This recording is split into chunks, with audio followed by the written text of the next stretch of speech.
할렐루야. 할렐루야. 하나님은 사랑의 하나님이십니다. 아멘입니까? 그 사랑이 얼마나 큰지 우리가 헤아릴 수 없을 정도로 우리를 사랑하십니다. 여러분에게 감동이 없는 것 같아요. 제가 우리 청년들에게 결혼을 강력하게 추천하는 이유 중에 하나가 바로 하나님의 사랑을 깨달을 수 있는 통로가 되기 때문입니다. 남녀 간의 사랑을 통해서도 하나님의 사랑을 깨달을 수 있는 중요한 통로가 되어집니다. 그래서 예수님께서 우리를 신부라고 표현하죠. 신부를 맞이함같이 우리를 맞이해 주시는 분. 또 하나 제가 결혼을 추천하는 이유 중에 하나가 자식을 낳아봐야 하나님의 사랑을 더 깊이 있게 깨달을 수 있어요. 자식을 낳아 보니까 내가 왜 이 아이가 이토록 사랑스러울까? 자나깨나 이 사랑하는 자녀가 생각이 나요. 제가 잠시 오늘 예배 중간에 핸드폰을 두고 와가지고 뭐 또 책을 구할 게 있어가지고 잠깐 집에 들렸다 오는데 그 찰나의 순간에 마주친 그 딸의 모습만 보고도 너무 사랑스러운 거예요. 그래서 막 하트를 날리고 막 안녕하면서 이렇게 문을 닫으면서 헤어졌던. 오늘 하나님 앞에 기도해서 하나님, 이 아이가 왜 이렇게 사랑스러울까요? 하나님도 저를 그렇게 사랑하시나요? 그랬더니 내 딸이 너를 닮았잖아. 내가 너를 사랑하는 이유도 네가 나를 닮았기 때문이야. 여러분 하나님의 형상대로 지음받은 하나님의 자녀인 줄 믿습니다. 하나님의 형상대로 지음받아서 하나님을 닮은 존재라는 거예요. 제가 로마서를 다시 읽고 복음서를 다시 한번 읽으면서 이 탕자의 비유, 너무나 우리가 잘 아는 내용이잖아요, 그죠? 너무 잘 아는 내용의 말씀이에요. 한 아버지에게 두 아들이 있었는데 둘째 아들이 아버지, 재산을 좀 미리 좀 당겨서 유산으로 물려주십시오. 그래서 그 재산을 급하게 처분해가지고 타국에 가서 허랑방탕하게 다 낭비해버립니다. 그 남의 종이 되고 돼지를 치고 이스라엘 백성들이 가증히 여기는 돼지를 치고 그 돼지가 먹는 쥐염 열매로 먹기를 구하나 딱딱한 그 음식을 소화해낼 수 없어서 그마저도 힘든, 그 돼지가 먹는 쥐염 열매도 얻기를 힘들어서 그때 떠오르는 생각이 아버지에겐 품꾼이 얼마나 많은가. 내가 돌아가서 품꾼의 하나와 같이 되리라. 그래서 아버지께로 돌아가서 아버지가 그를 맞아주고 용서해 주셨다. 우리도 하나님을 떠날 수 있지만 회개하고 돌이키면 용서받을 수 있다. 우리가 너무나 익숙하게 잘 들어서 아는 내용이에요. 그런데 이곳에 십자가의 사랑이 보입니다. 이 탕자의 비유 속에 십자가의 사랑이 보여요. 하나님의 사랑이 보여요. 심지어 누가 청년이 질문했던 것 같아요. 하나님이 왜 에덴 동산에 선악과를 만드셔가지고 우리 인간으로 범죄할 것도 다 아셨으면서 왜 자유의지를 주셔가지고 이렇게 범죄하게 만들어서 온 인류가 죽음을 맞이하고 고통에 이르게 했는가? 하나님은 나쁜 하나님이라고 그렇게 반문하는 세상 친구들 때문에 고민이 된다고. 그런데 거기에 대한 해답도 하나님의 사랑이라고 오늘 본문이 우리에게 말씀해 주고 있어요. 오늘 이 본문을 누가복음에서 예수님은 9장에서 예루살렘으로 가는 마지막 여정에서 19장에서 마무리를 짓습니다. 그리고 정중앙인 오늘 15장 1절 2절 부분에서 세리와 죄인들을 말씀을 듣기 위해서 예수님께로 가까이 나와요. 그런데 바리새인들과 서기관들은 예수님에 대해서 수군거리며 이 사람이 죄인을 영접하고 음식을 같이 먹는다고 불평어린 비판을 쏟아놓습니다. 우리가 읽진 않았는데 우리 1절과 2절 말씀 한번 읽어볼까요? 이 본문의 비유가 세 가지 비유, 잃은 어린 양, 그죠? 그리고 드라마크, 잃은 드라크마, 그리고 집 떠난 탕자의 비유가 세 세트로 이렇게 이루어졌어요. 근데 세트인 것을 어떻게 알 수 있느냐? 이 비유의 청자가 누구인가를 확인해 보면 알 수 있습니다.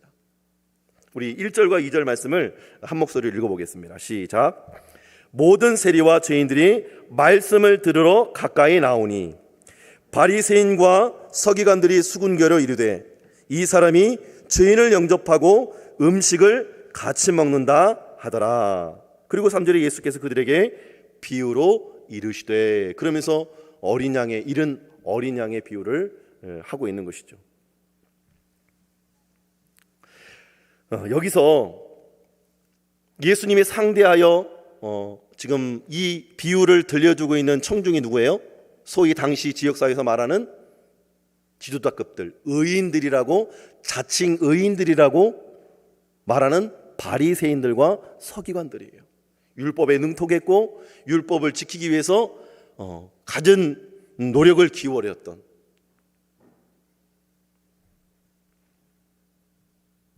그들의 불평이 뭐였어요?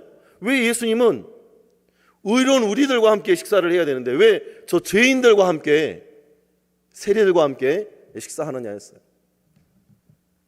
거기에 대한 해답이 오늘 비유의 말씀인 것이에요. 그 청자를 우리의 마음에 두고 한번 본문을 살펴보면, 당시 이 세리들은 니꼬르 죄인들이었어요. 세리하면 죄인들.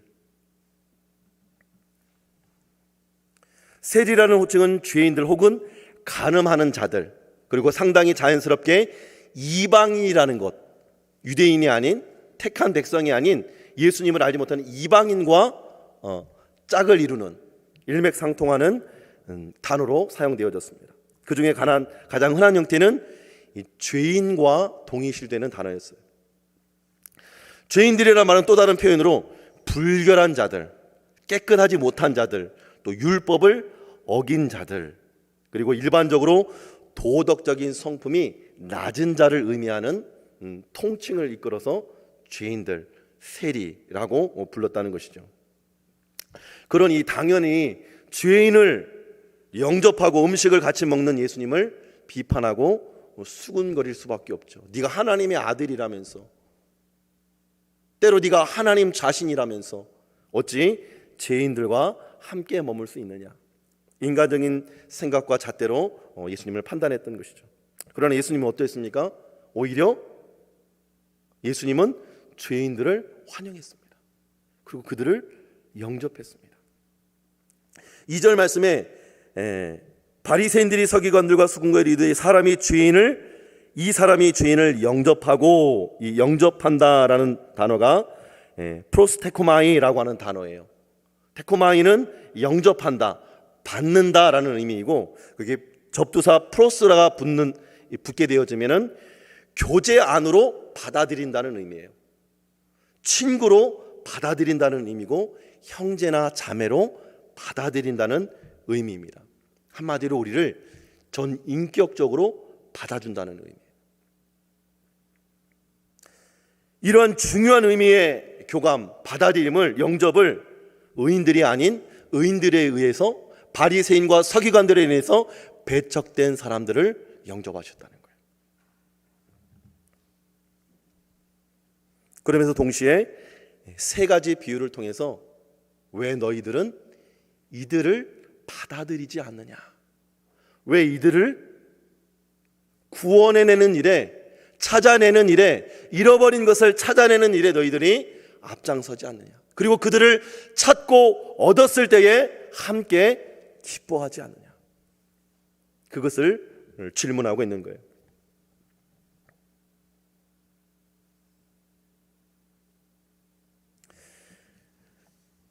그러면서 4절 이하의 말씀에 보면 먼저 잃은 양에 대한 비유를 합니다. 제가 읽어드릴게요. 너희 중에 어떤 사람이 양 100마리가 있는데 그 중에 하나를 잃으면 99마리를 들에 두고 그 잃은 것을 찾아내기까지 다니지 아니하겠느냐. 또 찾아낸즉 즐거워 어깨에 메고 집에 와서 그 벗과 이웃을 불러 모으고 말하되 나와 함께 즐기자, 나 잃은 양을 찾아내었노라 하리라. 아멘. 여기 잃은 양을 언제까지 찾으셨다고요? 찾아내기까지. 여기에 십자가의 사랑, 희생의 사랑이 담겨 있습니다. 무언가를 잃어버렸을 때에 찾으러 나가는 수고, 그것이 밤낮을 구분하지 않고 반드시 찾아내기까지, 우리 잃어버린 죄인을 구원하시기 위해서 주님이 우리 죄인된 인간을 찾아 이 땅에 오신 것처럼 목자는 잃어버린 양을 찾아내신 거예요. 그래서 어떤 신학자는 이 부분에 있어서 성육신이다. 그리고 이것이 십자가의 희생의 사랑이다라고 표현을 합니다. 드라크마 마찬가지죠. 8절 이하의 10절 말씀에 보면 어떤 여자가 10 드라크마가 있는데 하나를 잃으면 등불을 켜고 집을 쓸며 찾아내기까지 부지런히 찾지 않겠느냐. 또 찾아낸 즉 벗고와 이웃을 불러 모으고 말하되 나와 함께 즐기자. 잃은 드라크마를 찾아내었노라 하리라. 내가 너희에게 이르노니 이와 같이 죄인 한 사람이 회개하면 하나님의 사자들 앞에 기쁨이 되느니라. 여기도 보면 어떤 여자가 드라크마 하나를 잃어버렸어요. 10 드라크마 중에 한 드라크마를 잃어버린 거죠. 근데 어디서 잃어버렸어요? 집 안에서 잃어버렸어요. 지금 이 청자가 누구라고 했어요? 바리새인들과 서기관들. 그렇다면 유대인 안에, 이스라엘 백성들 안에 잃어버린 자들을 너희가 왜 찾아내지 않느냐? 왜 끝까지 그들이 회개하고 돌이키기를 너희들이 전하지 않고 권면하지 않고 기다리지 않느냐? 또 그들을 찾아내었을 때에 왜 너희가 함께 기뻐하지 않느냐? 말씀하고 있는 것이죠. 여기 여인도 마찬가지로 드라크마를 찾아내기까지 찾았다라고 성경은 우리에게 말씀하고 있습니다.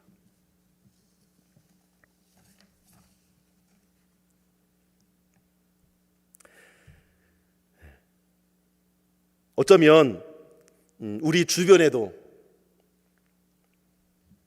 얼마나 많은 영혼들이 외로워하며 힘들어하고 있는지 여러분 혹시 아시나요? 나의 전화 한 통화, 나의 관심 어린 사랑과 열정 하나면 그 한 영혼이 회복될 수 있는데,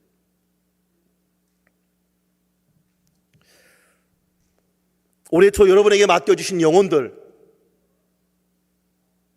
나랑 신앙생활을 같이 했던 그 믿음의 친구들, 지금은 다 어디로 가버렸는지, 여전히 여러분과 소통하고 있는지, 여러분과 교제하고 있는지, 영적 신앙을 함께 공유하고 복음과 구원의 은혜와 사랑과 감격을 나누고 있는지 돌아볼 수 있기를 바랍니다. 이 말씀을 묵상하면서 제 자신의 영적인 상황을 좀 돌아보게 됐어요. 그러면서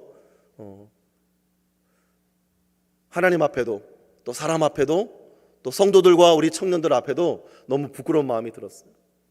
눈앞에 빤히 보이는데, 옛날에 잘 나왔던 그 나이가 지금 안 나오고 있는데, 전화 한 통화만 하면 회복이 될 건데, 바쁘다는 핑계로,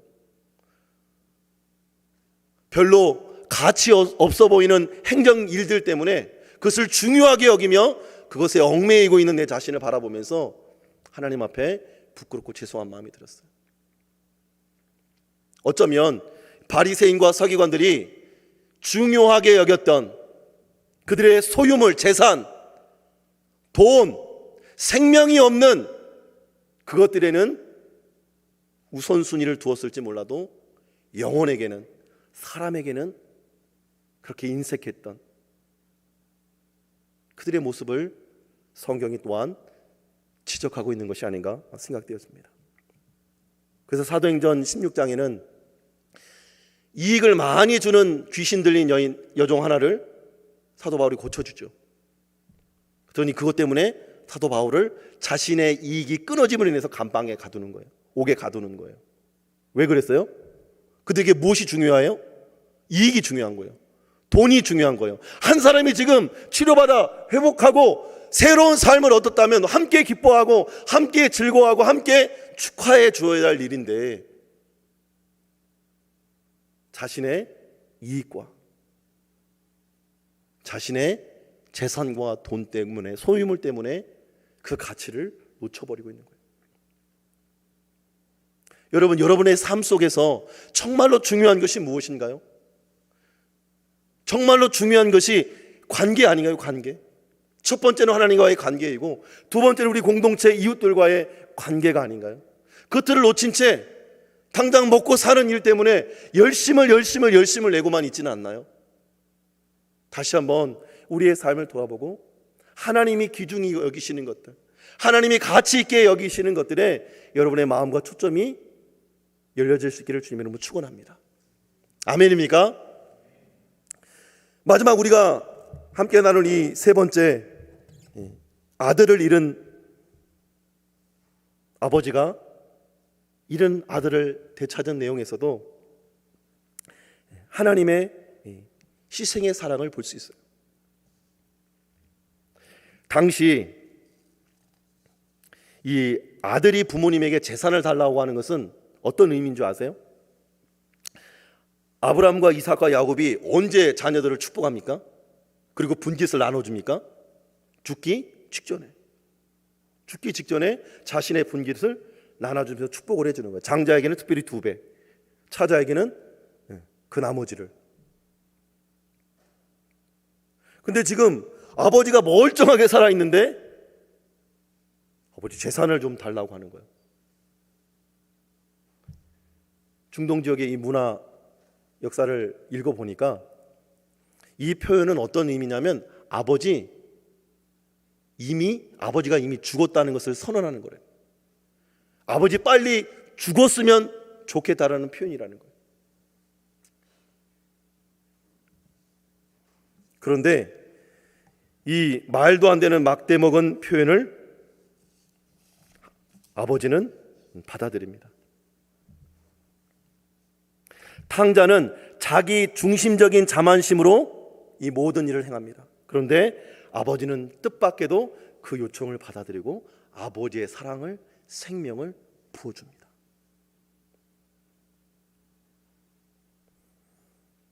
탕자는 요구대로 자신의 요구로 인해서 다른 가족이 얼마나 힘들어할까에 대해서 전혀 개의치 않습니다. 그리고 그는 아버지의 마음뿐만 아니라 온 가족들의 마음을 힘들게 합니다. 이 탕자가 며칠이 안 되어서 이 재산을 정리했다고 하는데, 이 표현은 자신이 받은 자산을 급하게 현금화했다는 뜻이고, 또 급하게 현금화했다는 것은 급하게 팔려는 사람의 마음을 이용해서 헐값에 팔아버렸다는 거예요. 마치 장자의 명분을, 에서가 장자의 명분을 팥죽 한 그릇에 야곱에게 팔아버린 것처럼 하나님의 자녀요, 아버지의 자녀로서 상속자로서의 권한을 싼 값에 팔아버린 거예요. 자신의 쾌락과 자신의 성공과 안위를 위해서. 작은 아버지에 대한 감사하는 마음도 없었어요. 뒤도 안 돌아보고 떠납니다. 아버지의 사랑은 오히려 그 아들에게 거부되었어요.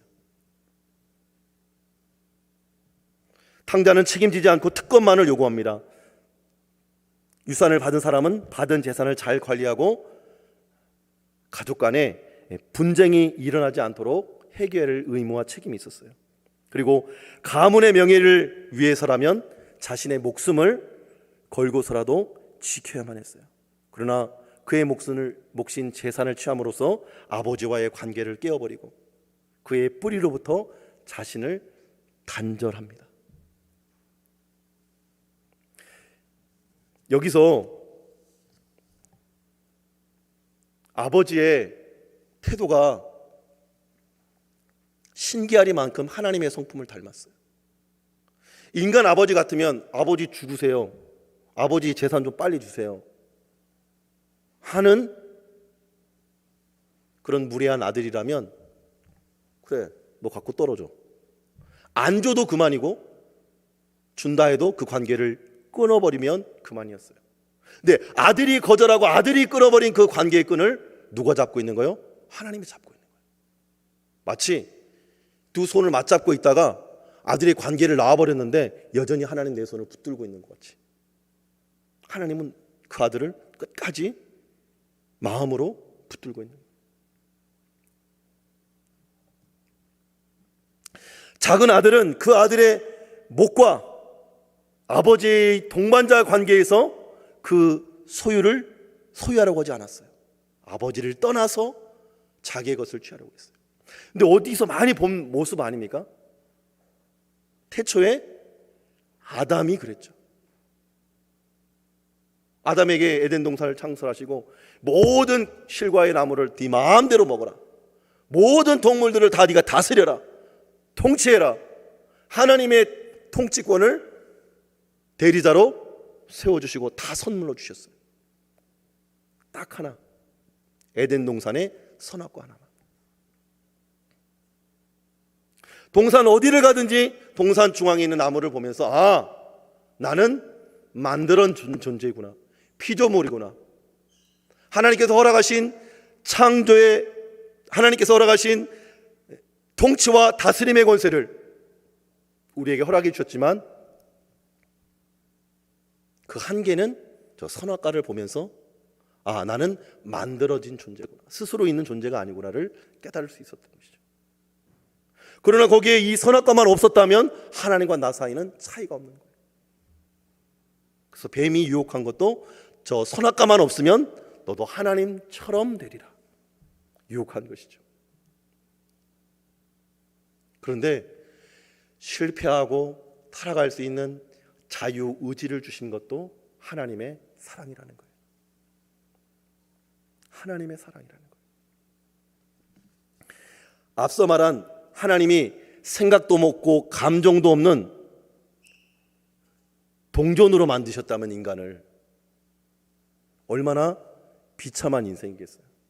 우리를 로봇이나 기계로 만드셨다면, 말 못하는 양으로 만드셨다면 우리는 하나님의 형상도 아니고 그저 피조물에 불과한 존재였는데 하나님이 우리를 너무나 사랑하셔서 하나님을 닮은 인격체로, 하나님을 선택할 수도 있고 하나님을 거부할 수도 있는 그런 자유의지를 하나님 우리에게 선물로 주셨다는 거예요. 하나님의 무한한 사랑인 거죠. 그리고 그 실패의 그 끝자락에서 여전히 우리의 손을 놓지 않고 끝까지 붙들어 주시고 있다고 하는 이 사실, 우리의 실패를 극복하기 위해서 우리더러 의를 행하고 선을 행하라고 하는 것이 아니고 하나님의 의, 하나님의 선을 하나님께서 친히 행해 주셨다는 거예요. 특별히 집 떠나 모든 것을 잃어버리고 돼지가 먹는 주염 열매로 배를 채우고자 하나 어찌 못했을 그 때에 아버지를 떠올리고 아버지께로 돌아가려고 그 몸을 들이켜 아버지께로 향합니다. 그리고 우리 20절 말씀만 한번 읽어볼게요. 20절 말씀 시작. 이에 일어나서 아버지께로 돌아가니라. 아직도 거리가 먼데 아버지가 그를 보고 측은히 여겨 달려가 목을 안고 입을 맞추니라. 아멘. 당시 이 중동 지역의 문화에 보면 만약에 이 배은망덕한 이 아들이 아버지의 가산을 가지고 탕진하고 돌아왔을 때 그 마을에서는 어떻게 맞이하는 줄 아세요? 큰 항아리를 가져다가 그 마을 입구에서 마을 주민들이 그 항아리를 깨버립니다. 그리고 캐자자라는 의식을 행해요. 그리고 모든 마을에서의 관계를 다 단절시켜버립니다.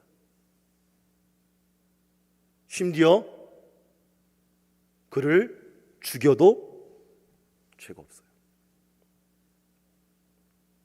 그런 신분, 그런 존재가 바로 이 탕자예요, 탕자. 이 아들을 살릴 수 있는 유일한 비결이 뭐예요? 아버지가 대신 그 수치와 비난을 감수하는 거예요. 그래서 멀리 산 거가 아직도 뭔데 아버지가 달려갑니다. 여러분, 우리 옛날에 어르신들이 양반들이 어떻게 걸었어요? 뒷짐지고 슬렁슬렁 이리 와라 이리 와라 이렇게 걸었잖아요. 그러게 양반의 권위였고 양반은 뛰지 않았어요. 죽음의 위협이 있지 않고서는 뛰지 않았어요. 마찬가지예요. 중동 지역에서도 아버지는 뛰지 않았어요. 뛴다는 것은 경박한 것이고 아주 천시 여기는 모습으로 여겨졌어요. 그게 옷자락, 치렁치렁하는 옷자락을 붙잡고 뛰어야만 했어요.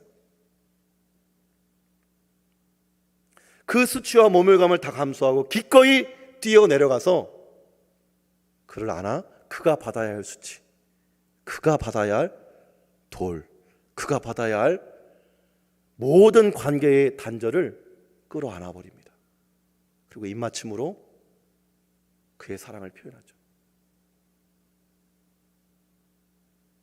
마치 죄인된 인간을 끌어안기 위해서 이 땅에 오신 예수님처럼 그가 우리가 받아야 할 저주, 우리가 받아야 할 비난, 우리가 받아야 할 죄의 형벌을 대신 담당해 주신 예수님처럼 아버지가 친히 담당해 주신 거예요.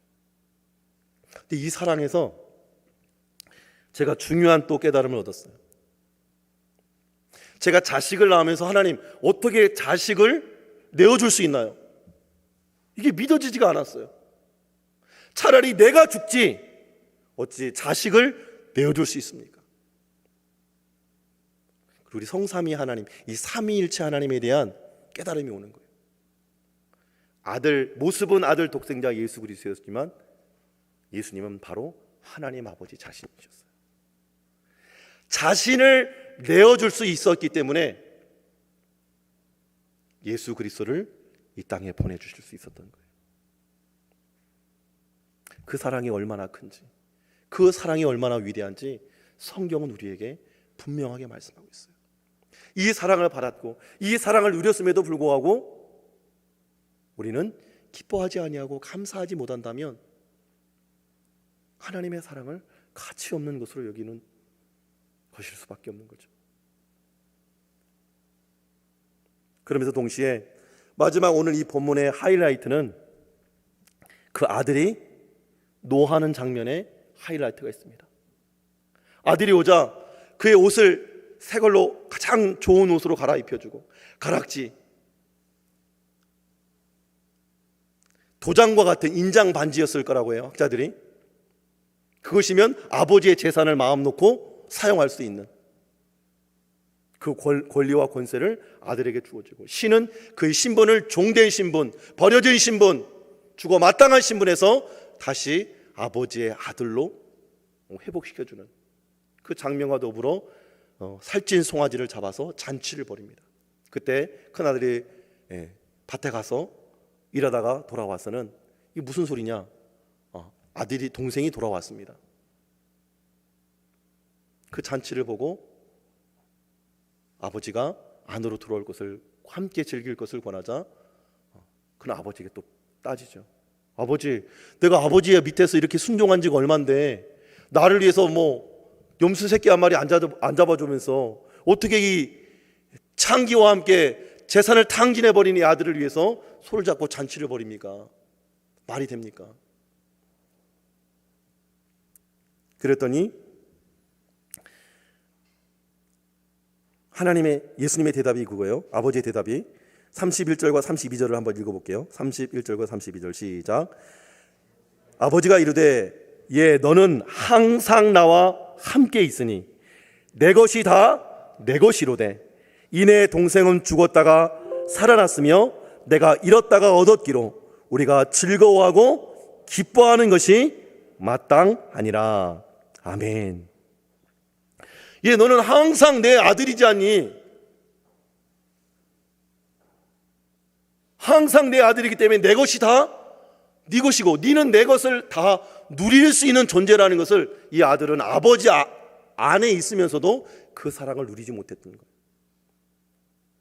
작은 아들이 집 떠난 탕자라면 큰 아들은 집 안에 있는 탕자였던 거예요.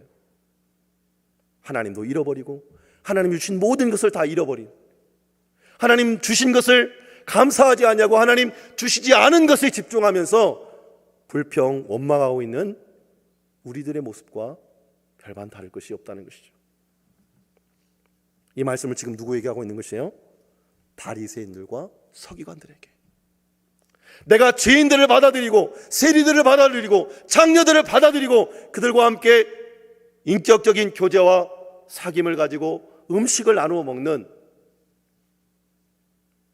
이 사랑과 이 용서와 이 구원의 행위가 너희들에게는 왜 기쁨이 되지 못하느냐? 너희들과 왜 함께 기뻐하지 못하느냐? 질문하고 계시는 거예요. 사랑하는 나곤의 청년 여러분, 이 아버지의 마음이 여러분의 마음 되어지기를 주님으로 축복합니다. 여러분, 우리의 이 땅에서의 삶이 무엇이라고 말합니까? 하나님을 기쁘시게 하고 영원토록 그분을 즐거워하는 것, 그리고 이 땅에서 그 사랑과 그 은혜를 온 천하 만민에게 너와 내 후손으로 말미암아 온 천하 만민이 복을 얻게 하는 것, 첫째로 하나님을 사랑하는 것과 둘째로 그와 같으니 내 이웃을 내 몸과 같이 사랑할지니라.